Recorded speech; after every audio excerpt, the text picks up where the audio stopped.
Nicolas Gendron, je suis biologiste médical dans l'équipe d'hémostase à l'hôpital Pompidou et je travaille avec les différents médecins que vous avez vus qui prennent en charge de la thrombose à l'hôpital Pompidou.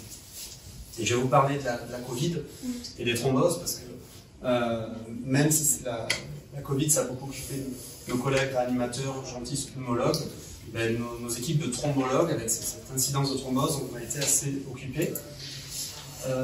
Quelques petits rappels, donc la Covid c'est une pathologie qui est causée par une infection au virus SARS-CoV-2. Donc le SARS-CoV-2, vous l'avez ici, c'est ce virus qui est enveloppé, qui a un génome ARN, et on parle de coronavirus parce qu'il y a cet aspect un peu de couronne avec des protéines qui l'expriment à sa surface, la protéine spike, dont vous avez pu entendre parler. Et en fait, ce coronavirus, on peut en trouver chez différents animaux, donc il y a différents réservoirs potentiels de coronavirus. Et vous savez, le lien n'a pas été totalement établi entre le passage de l'homme à l'animal, et c'est encore sujet à débat. Donc, une fois que le patient est infecté par le virus, par donc les voies respiratoires, ça va arriver au niveau des poumons, et donc au niveau des alvéoles pulmonaires. Le virus va infecter les cellules au niveau de l'alvéole, qui est au contact de vaisseaux sanguins, de petits vaisseaux sanguins, dont on va en parler, les capillaires, donc alvéolaires, et donc ça va infecter les pneumocytes, qui sont les cellules du poumon, via le récepteur ACE2, et ça va entraîner une réponse inflammatoire, et le virus va infecter ces cellules. Il va y avoir une réponse inflammatoire qui va être plus ou moins importante, et dans un premier temps, dans la forme à dire classique de la pathologie, l'intégrité du contact entre l'alvéole et les vaisseaux va être conservée. Et en fait, ce qui se passe, donc ça, vous en avez entendu parler, mais les symptômes les plus courants, c'est de la fièvre, de la toux, de la fatigue, des douleurs musculaires, la perte de goût ou la perte d'odorat, et la majorité des personnes infectées ont peu de symptômes ou pas de symptômes. C'est ce qui a fait les différentes problématiques de dépistage. Et puis, la maladie, elle évolue en différentes phases, parce qu'après l'incubation, le développement des symptômes, 5-6 jours après la première semaine de symptômes, certains patients vont se dégrader, vont avoir de plus en plus de mal à respirer, et ils vont nécessiter une hospitalisation. Et donc, ils vont aller à l'hôpital et ils vont pouvoir développer une forme plus grave qui va être un syndrome de détresse respiratoire aiguë. Et globalement, la mortalité donc, de la Covid, elle est à peu près de 1%. Donc je pense que les calculs sont faits un peu plus tard, après l'épidémie. Mais chez les patients les plus âgés, les plus fragiles, on a une mortalité qui est à plus de 15%. Au laboratoire, sur la présentation de la Covid, ben, ça perturbe votre prise de sang classique. Donc il y a des choses assez typiques, comme la lymphopénie, c'est le fait de ne pas avoir beaucoup de lymphocytes sur la prise de sang. Et donc on s'est aperçu que c'est chez plus de 80% des patients qui sont atteints de la Covid. Et moins on a de lymphocytes, lorsqu'on est infecté, ça sera associé à la gravité. Alors on pense que les lymphocytes, c'est parce qu'ils sont recrutés au niveau du poumon, qui ne sont plus dans votre sang, ou qu'il y a aussi un petit peu de lymphocytes qui vont mourir avec l'infection. Il peut y avoir aussi donc, les polynucléaires, ce sont des cellules qui augmentent lors de la réaction inflammatoire. Ben, plus ils sont élevés, c'est dans les formes inflammatoires les plus sévères qu'on va les retrouver. Le taux de plaquettes, il est plus souvent abaissé, mais dans des taux, on va dire, normaux, mais dans des valeurs un peu plus basses, chez les patients avec le Covid. Et donc, ce qui est très intéressant, c'est que, très rapidement, au cours de l'été 2020, on a eu les données d'anapath des patients décédés. Et lorsqu'on regarde au niveau des petits capillaires pulmonaires que je vous ai montrés, on voit des petits thrombus, donc c'est des petits caillots de sang qui se sont faits au niveau des capillaires pulmonaires, dans cette microthrombose. Et puis, ce qu'on a pu voir aussi, c'est lorsque vous voyez là, vous avez un poumon sain, ce sont des micro-vaisseaux dans le poumon sain d'un patient décédé, mais pas de la Covid, et ni d'une maladie pulmonaire. Lorsqu'on compare avec un patient décédé de la Covid, vous voyez les vaisseaux sanguins dans les poumons ont une forme très atypique et sont très altérés. Il y a eu des études qui ont montré au cours de l'été 2020 qu'on pourrait peut-être imaginer que le virus rentrait dans les cellules qui recouvrent les vaisseaux sanguins à ce niveau-là. Mais ça, c'est très discuté et on pense que c'est plutôt la réaction inflammatoire déclenchée par le virus qui abîme les vaisseaux des patients. Donc là, je vous montre, alors c'est un test qu'on fait à Georges Pompidou, c'est on mesure les cellules endothéliales qui circulent dans le sang. Donc c'est les cellules qui sont normalement autour des vaisseaux et qui peuvent se décrocher et qui circulent. Et donc, habituellement, on n'a pas beaucoup qui circulent dans le sang. Et lorsqu'on regarde chez les patients Covid, quand ils arrivent à l'hôpital, on a vu qu'il y avait beaucoup de cellules endothéliales circulantes dans leur sang, ce qui traduisait donc une agression endothéliale plus importante.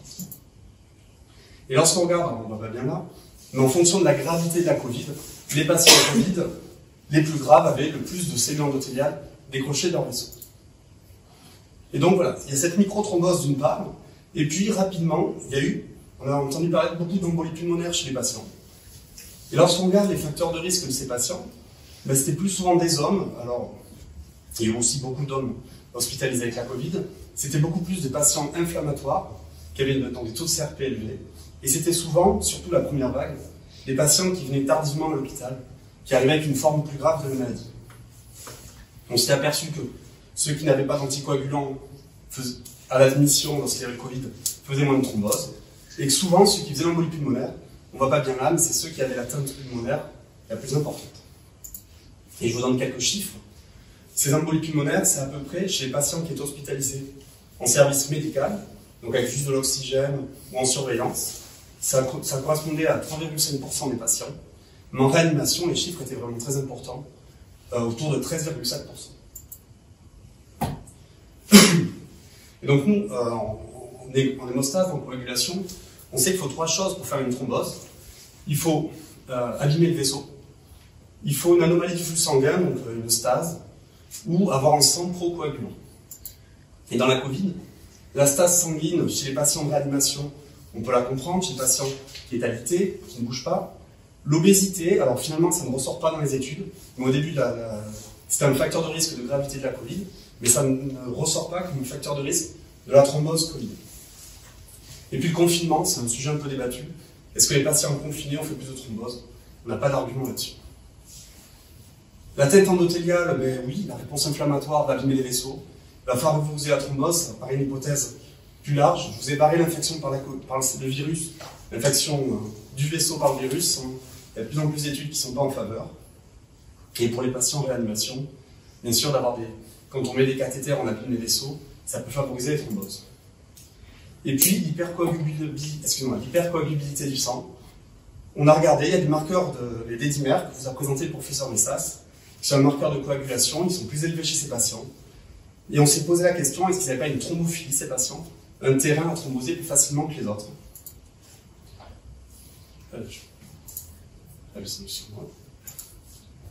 Et donc, lorsqu'on regarde cette fois-ci le bilan d'hémostase des patients Covid, on s'est aperçu qu'il y avait quand même des choses assez bizarres. Il y avait des taux de fibrinogène. Donc, le fibrinogène, c'est une protéine qui sert à la fin à former le caillot.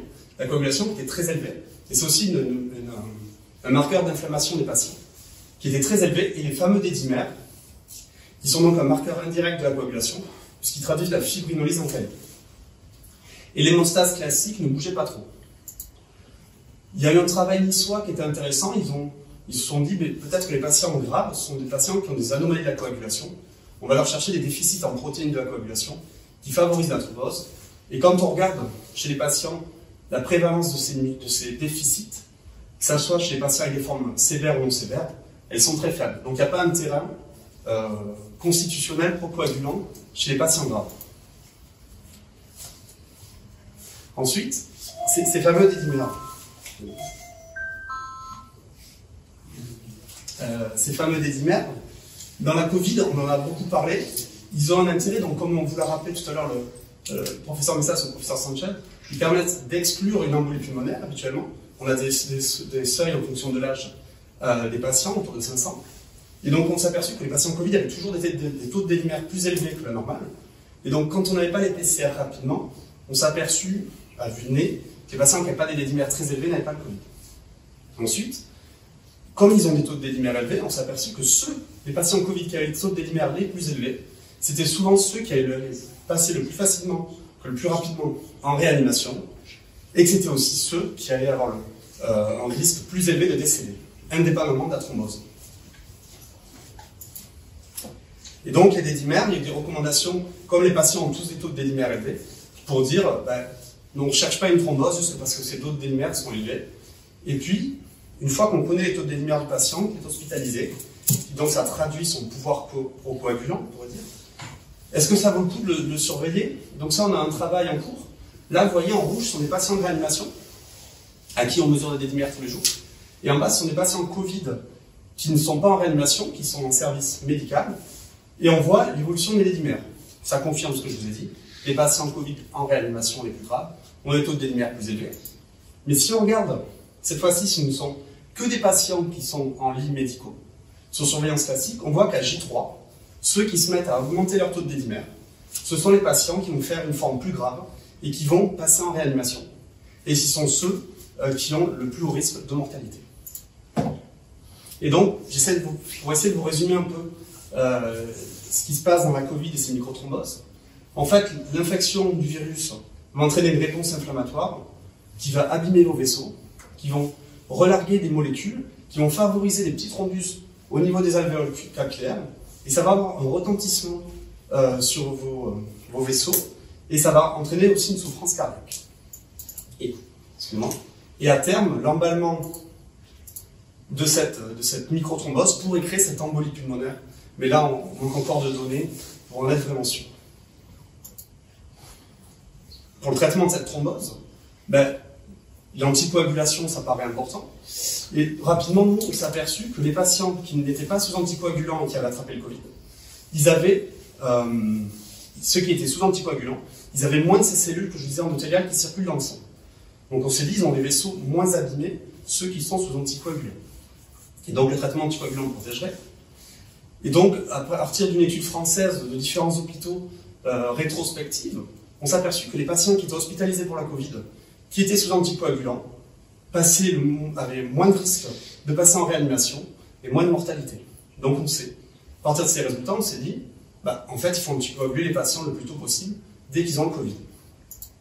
Il y a un travail américain qui a été publié il y a quelques jours, où en fait, ils ont mis sous anticoagulant ou sous aspirine à différentes doses, les patients dès qu'ils avaient le Covid, en ambulatoire, donc des patients qui ne sont pas hospitalisés, et ils ont montré que ça ne prévenait pas la thrombose, ni le risque de mortalité. Donc peut-être, si on anticoagule trop tôt, c'est pas bon. Et donc, là, il y a encore beaucoup de recherches là-dessus. C'est lorsque le patient est à l'hôpital, donc dans une forme où il n'est pas plus grave que quand il est chez lui, quelle dose d'anticoagulant on met. Donc comme vous l'avez vu dans les différentes présentations, on peut mettre soit des doses curatives, fortes doses, des doses préventives, et avec le Covid, on s'est dit, on va mettre aussi des doses moyennes, préventives fortes.